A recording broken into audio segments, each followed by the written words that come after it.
మత్తయి సువార్త 25:19. బహుకాలమైన తరువాత ఆ దాసుల యజమానుడు వచ్చి వారి యొద్ద లెక్క చూచుకొనెను. బహుకాలమైన తరువాత ఆ దాసుల యజమానుడు వచ్చి వారి యొద్ద లెక్క చూసుకుంటున్నాడంట. నువ్వేం చేసావు నీకు ఇచ్చిన జీవితంతో, నువ్వేం చేసావు నీకు ఇచ్చిన తలాంతులతో అని లెక్క అడుగుతున్నాడంట. ఎంతమందిని ఆదరించావు నాకు చెప్పు. ఎంతమంది జీవితంలో నువ్వు ఆశీర్వాదకరంగా ఉన్నావో నాకు చెప్పు. ఎంతమందిని నువ్వు పోషించావో నాకు చెప్పు. నీ ప్రార్థన ద్వారా ఎంతమంది బాగుపడ్డారో నాకు చెప్పు. నేను నీకు ఇచ్చిన తలాంతు ద్వారా నువ్వు దాంతో ఏం చేసావు, అది ఎలా రెట్టింపుగా మార్చావు, నీ పిల్లలకి నేర్పించావా, ఆ తలాంతుల్లో నువ్వు హెచ్చింపబడ్డావా, ఎదిగావా నాకు చెప్పు అని లెక్క అడుగుతాడంట కూర్చొని. అలా ఇచ్చిన ఈ 3 తలాంతుల వ్యక్తుల్ని పిలిచి లెక్క అడుగుతున్నాడంట. తర్వాత ఏమైందో చదవమ్మా. మత్తయి 25:20. అప్పుడు 5 తలాంతులు తీసుకుని వాడు మరి 5 తలాంతులు తెచ్చి, అయ్యా నీవు నాకు 5 తలాంతులు అప్పగించితివే, అవియుగాక మరి 5 తలాంతులు సంపాదించితినని చెప్పెను. అతని యజమానుడు, బలా నమ్మకమైన మంచి దాసుడా, నీవు ఈ కొంచెములో నమ్మకంగా ఉంటివి, నిన్ను అనేకమైన వాటి మీద నియమించేదను, నీ యజమానుని సంతోషములో పాలు పొందుమని అతనితో చెప్పెను.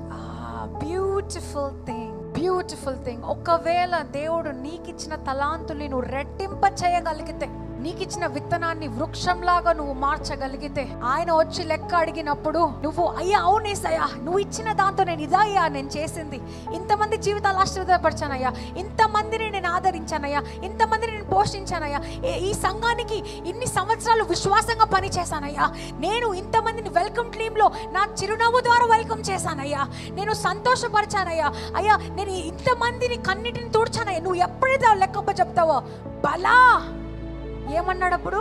నమ్మకమైన మంచి దాసుడా. కేవలము రివార్డ్ మాత్రమే కాదు, మెచ్చుకోవడం మాత్రమే కాదు, అవార్డు ఇస్తాడు. అవార్డు ఏంటో చెప్పు. నిన్ను అనేకమైన వాటి మీద నియమించేదను. అనేకమైన అంటే 5 తలాంతులే నీకు ఇచ్చాను, దాన్ని 10గా మార్చావు, కానీ ఇప్పుడు లెక్కలేనన్ని వాటిపైన నిన్ను నియమిస్తాను. Then that is when you will see the nature of God is ఇచ్చిన ఈ చిన్న దాంతో నువ్వు ఏదైనా చేయగలిగితే లెక్కలేనన్నిటి వాటిపైన నేను నియమిస్తాడంట. ఎక్కడ చూసినా నీ పేరు కనబడుతుంది, ఎక్కడ చూసినా అరే ఇవి ఇక్కడ ఉందేంటి, ఇది కూడా చేయగలుగుతుందా, ఇది కూడా చేస్తావా నువ్వు, అది కూడా నీకు ఇంత టాలెంట్ ఎక్కడుంది, ఒకప్పుడు వెర్రిదానం అనుకున్నాను, అసలు ఎందుకు పుట్టావని తిట్టుకున్నాను అని నీ సొంత బంధువులే షాక్ అయిపోతారు. అదేంటి ఇంత పైకి ఎదిగిపోయింది ఏంటి, ఇంత గొప్పగా వాడబడుతుందంటే దేవుడు నేను అన్ని చోట్ల నియమిస్తాడంట. హల్లెలూయా. అన్ని చోట్ల యు విల్ బి ఎవ్రీవేర్. నీ తరాలు కూడా నీ పేరు చెప్పుకుంటారు. మా తాత అలా ఉండేవాడు తెలుసా, మా తాత ఇలా చేశాడు తెలుసా, మా తాత వల్లే నాకు ఈ పేరు, మా తాత వల్లే ఈ ఆస్తి, మా తాత వల్లే నాకు ఈ రెస్పెక్ట్. మీ జనరేషన్స్ మీ గురించి చెప్పుకొని తిరుగుతారు. యేసు ప్రభువు అంటాడు, బలా విశ్వాసము నమ్మకమైన మంచి దాసుడా. నమ్మకమైన నువ్వు మంచి అని పిలువబడాలి ఈ దేవుడి చేత. నమ్మకమైన మంచి దాసుడు అని పిలువబడాలంటే ఇచ్చిన ఈ చిన్నదాన్ని నమ్మకంగా.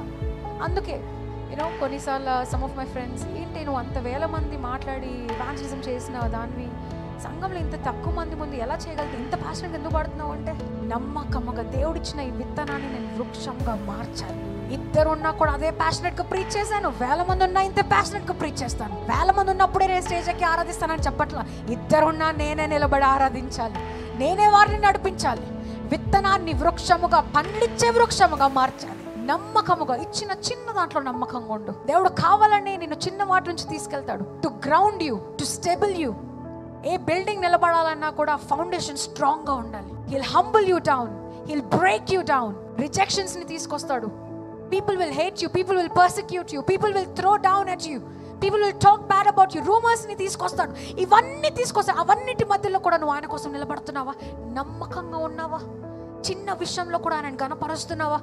నాకు పెద్ద కారు ఇస్తారని నీకు థ్యాంక్ యూ చెప్తాను దేవా, ఈ చిన్నదే కదా, ఈ చిన్న జాబే కదా, ఈ చిన్న ఇంటర్వ్యూయే కదా, దాంట్లో ఏముంది గొప్పగా, చిన్నదే, చిన్న దాంట్లో నువ్వు ఇస్తే అన్నిటిలో నేను నియమిస్తాడంట. తర్వాత ఏమంటాడు? నీ యజమానుని సంతోషములో పాలు పొందుదామని అతనితో చెప్పాను. మొదట ఏమంటాడు? బలా నమ్మకమైన మంచి దాసుడా. రెండవది నిన్ను అనేక వాటిపైన నియమిస్తాడు. అనేక వాటిపైన నియమిస్తాడు. మూడోదే అంట, యజమాని సంతోషంలో పాలు పొందు. హల్లెలూయా. తండ్రి సంతోషంలో నువ్వు పాల్గొంటావంట. హల్లెలూయా.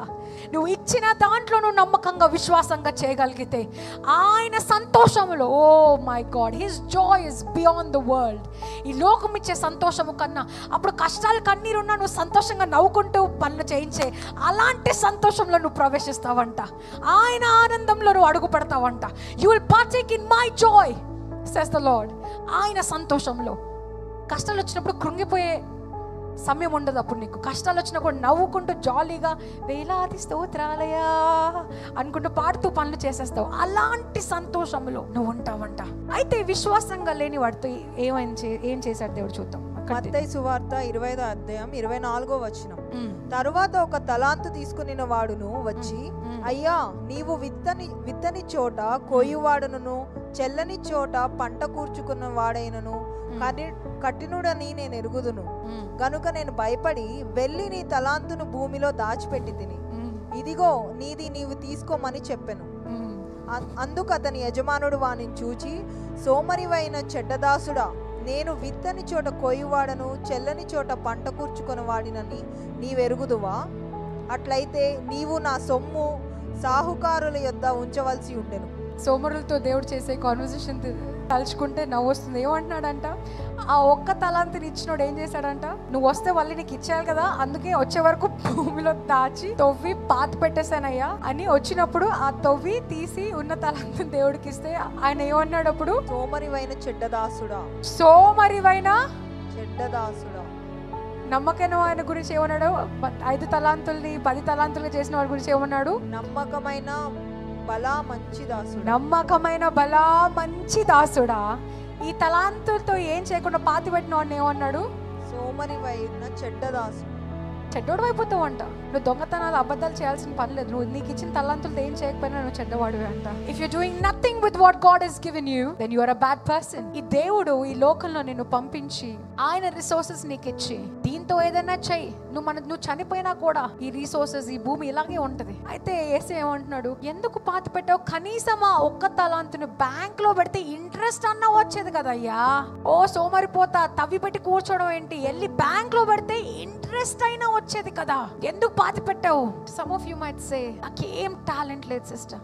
కనీసము నీకు ఇచ్చిన నోరుతో ఒకరికి నీ సాక్ష్యాన్ని చెప్పి సంఘానికి ఇంకొకరిని తీసుకొచ్చినా నువ్వు ఒక ఆత్మని రక్షించిన దాని అవుతావు, ఒక ఆత్మను రక్షించిన వాడు అవుతావు. నువ్వు వాక్యం చెప్పాల్సిన పనుల మేము చూసుకుంటాం, సంఘాన్ని తీసుకున్నాడు. మీరు అది ఒక్కటి చేయగలుగుతారు. మీకు స్వరాన్ని ఇచ్చాడా, మాట్లాడండి మీ స్నేహితులతో, మీ బంధుమిత్రులతో.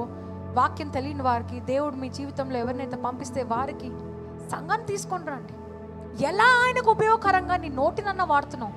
నోరు కార్లు చేతులైతే ఇచ్చాడు కదా, కాళ్ళు చేతులతో ఏం చేస్తున్నావు? ఆ నోరుతో ఎవరికైనా చెప్పావా? ఒక్కరికైనా చెప్పావా? కనీసం ఈ సాక్ష్యం చెప్పుకోవడానికి సిగ్గుపడుతున్నావా? దిష్టి తగులుతుంది భయపడుతున్నావా?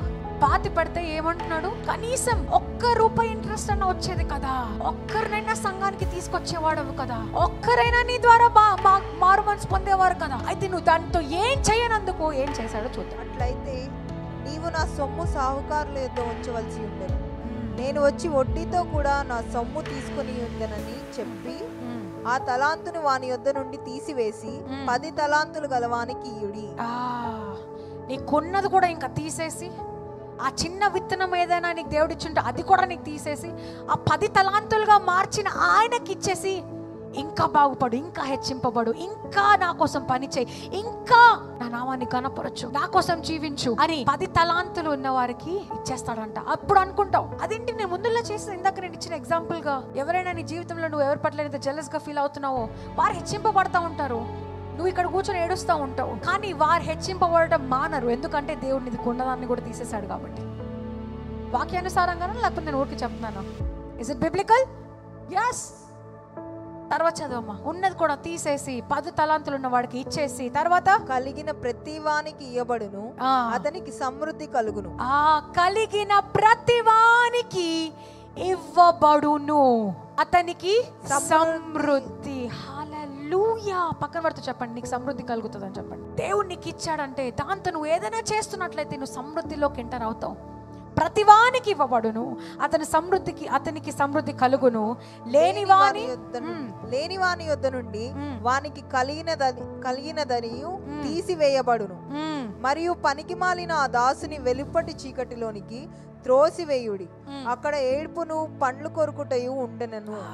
దేవుడు లిటరల్ గా ఇంకా మంచి చెడ్డవాడని కూడా అనలేక ఇంకా పనికి మాలిన వాడవయ్యా, నువ్వు పనికి మాలిన వాడు, దేనికి పనికి రా, పో నరకంలో పడేసి ఇంకా go be with the evil. పరలోకంలో నీకు పని లేదు, నా కోసం నువ్వు పని చేసే వ్యక్తివి కాదు, పనికి మాలిన వాడిని పడేసేయండి అని యజమానుడు ఆ బానిసను గురించి చెప్తాడంట. పనికి మాలిన వాడిలాగా అనిపించుకోవాలనుందా, నమ్మకమైన మంచివాడా అని అనిపించుకోవాలనుందా? నమ్మకమైన మంచి బలా మంచి బలా అంటే వా వా వా వా హెవెన్లీ లాంగ్వేజ్.